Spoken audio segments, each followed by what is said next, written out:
sekitarnya apakah masih banjir? Karena saya melihat banjirnya luar biasa ya di Semarang itu sampai banyak sekali perjalanan kereta api juga dibatalkan, aktivitas warga juga terhambat. Dan saya kira ini terjadi di Semarang ya, dan kalau terjadi di Jakarta, tapi sekarang pun kalau terjadi di Jakarta nggak ada masalah itu ya. Ini pastikan tetapi tentu saja kita berduka untuk sahabat-sahabat dan saudara-saudara kita yang ada di kota Semarang dan sekitarnya. Ya, itu Semarang sekarang jadi pusat analisis nasional tuh.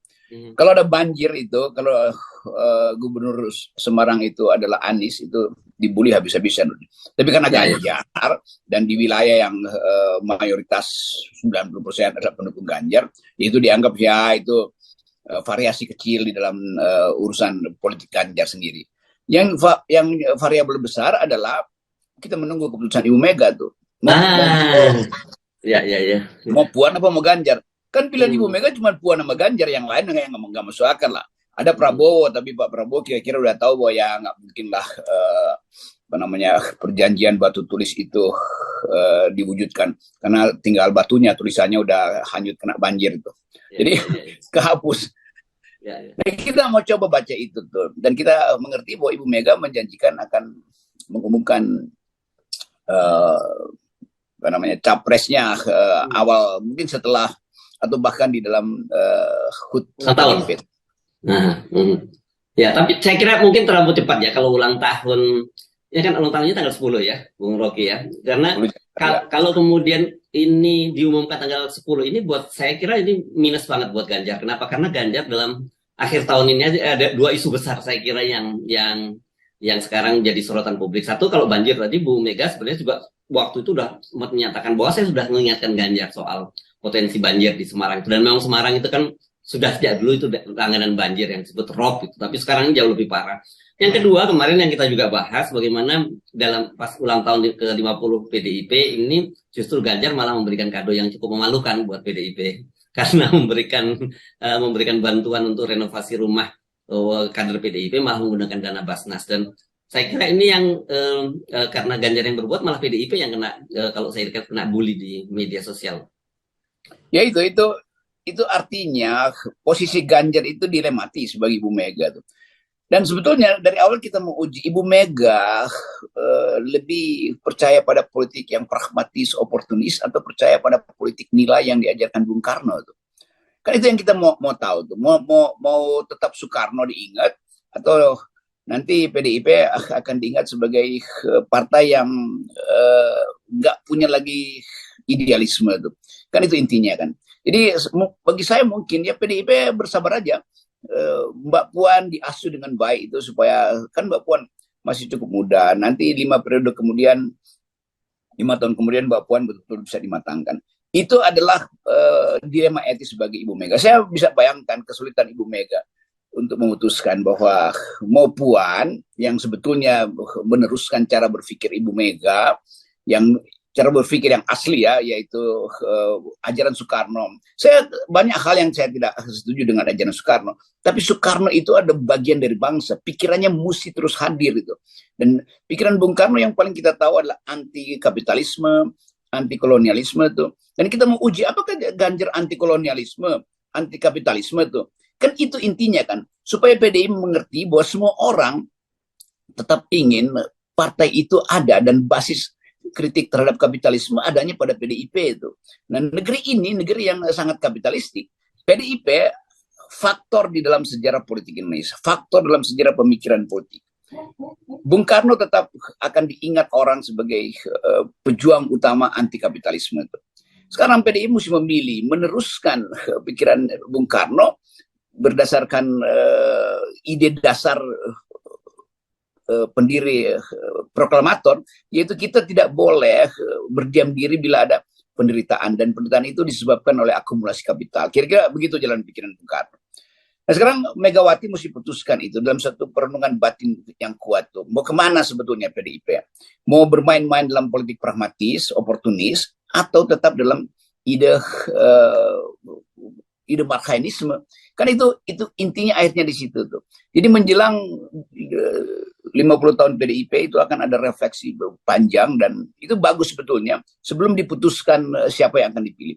Jadi saya kira betul tadi Harsum nggak akan diputuskan pada waktu ulang tahun karena justru hari ulang tahun itu dibuat sebagai upaya untuk rethinking, memikirkan kembali arah PDIP itu. Nah saya berharap itu juga ada dalam pikiran Bu Mega hari-hari ini. Iya. Saya kira kalau dalam situasi sekarang meskipun Hasto menyatakan ada kejutan, tapi kan ini tafsir dari para pengamat saja menyatakan itu soal kemungkinan Ganjar dan Puan. Tetapi bagaimanapun juga kita tahu bahwa nggak harus cepat-cepat seperti itulah. Masih ada proses yang lebih panjang gitu. Apalagi sekarang ini di depan mata Bu Mega, saya kira ada agenda yang jauh lebih serius juga. Ya ini niat Pak Jokowi dan orang sebutannya untuk memperpanjang masa jabatannya kan, Bung Rocky. Ya itu saya kira Megawati juga menghendaki kejelasan ini mau perpanjang apa enggak tuh, dan itu akan mempengaruhi pencalonan Ibu Mega terhadap kader PDIP sebetulnya tuh. Jadi sekali lagi compang-camping politik kita itu ada di depan mata hari ini dan nggak ada satupun yang bisa menjahit pulang kekacauan yang dibuat oleh presiden. Satu-satunya yang bisa jahit ya presiden. Tapi Presiden Jokowi tetap menganggap bahwa dia ada di dalam era yang nggak pasti. Kalau dia Lancer hari ini mungkin masih lebih enak. Kalau Lancer nanti di 2023 awal, semester depan misalnya itu karena percepatan krisis politik dan ekonomi juga nggak enak juga.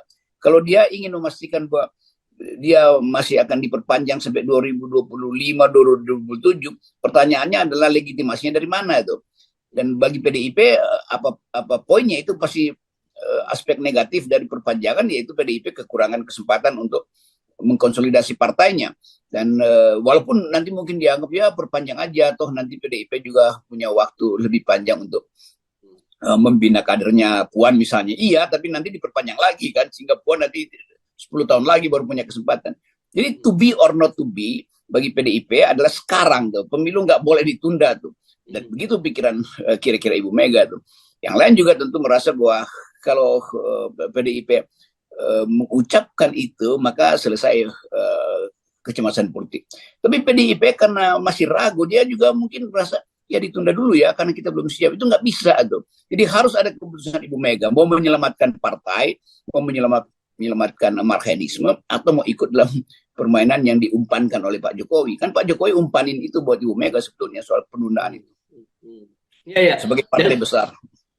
Dan saya kira bagi PDIP ini juga pertaruhan ya. Kalau kemudian dia ikut arus besar itu, saya kira sejarah akan mencatat ini. Ini dinodailah perjuangan Ibu Megawati yang sangat konsisten sejak Orde Baru. Ya. Bagaimana dalam posisi beliau itu sangat sangat kekeh pada pendiriannya untuk terus menegakkan demokrasi. Dan sebenarnya kemarin kan sudah kita lihat juga sikap Bu Megawati pada episode pertama perpanjangan masa jabatan dengan tegas juga beliau menolak. Menurut Anda apakah ada yang faktor-faktor yang bisa mengubah pendirian dari Ibu Megawati itu? Ibu Mega bisa diubah secara hipotetis dengan dua cara, yaitu separuh kabinet diserahkan pada Ibu Mega, dan itu nggak mungkin. Atau separuh dari APBN disuruh dikasih ke Ibu Mega untuk proyek, kan nggak mungkin begitu juga tuh. Jadi saya kira Megawati akan konsisten untuk menolak semua bujukan itu demi masa depan bangsa ini, demi masa depan pikiran bapaknya tuh.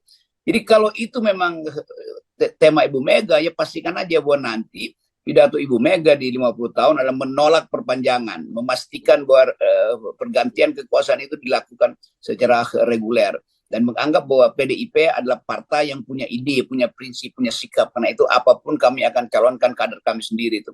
Kan itu intinya tuh. Di situ kemuliaan partai ditentukan tuh. Yang lain itu ya apa? Apa pentingnya basa-basi, apa pentingnya segala macam tukar tambah materi itu.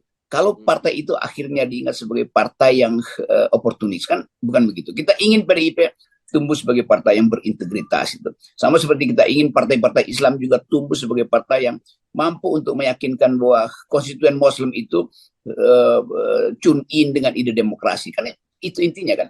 Supaya yang kita sebut politik identitas yang nggak ada soal, tetapi politik identitas yang beroperasi di dalam wilayah tukar tambah demokratis, bukan tukar tambah finansial. Kan itu intinya kenapa demokrasi kita itu jadi unik. Karena ada fasilitas-fasilitas di dalam sejarah kita yang memungkinkan kita mempelajari bahwa politik identitas itu tidak perlu dihapus.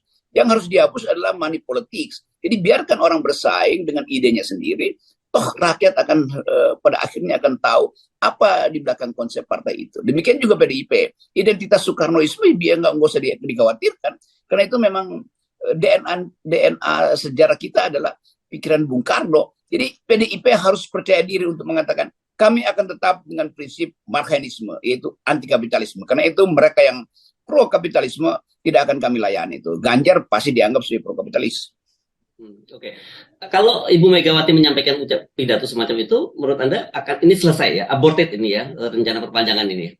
Pasti, dan saya yakin elektabilitas PDIP itu naik berkali-kali itu, karena orang mau tunggu satu sinyal yang kuat dari Megawati itu, dan itu akan membahayakan mereka yang masih main-main dengan PDIP itu, termasuk di dalam kalangan PDIP sendiri yang arah pikiran Soekarno-nya udah banyak yang luntur di situ tuh.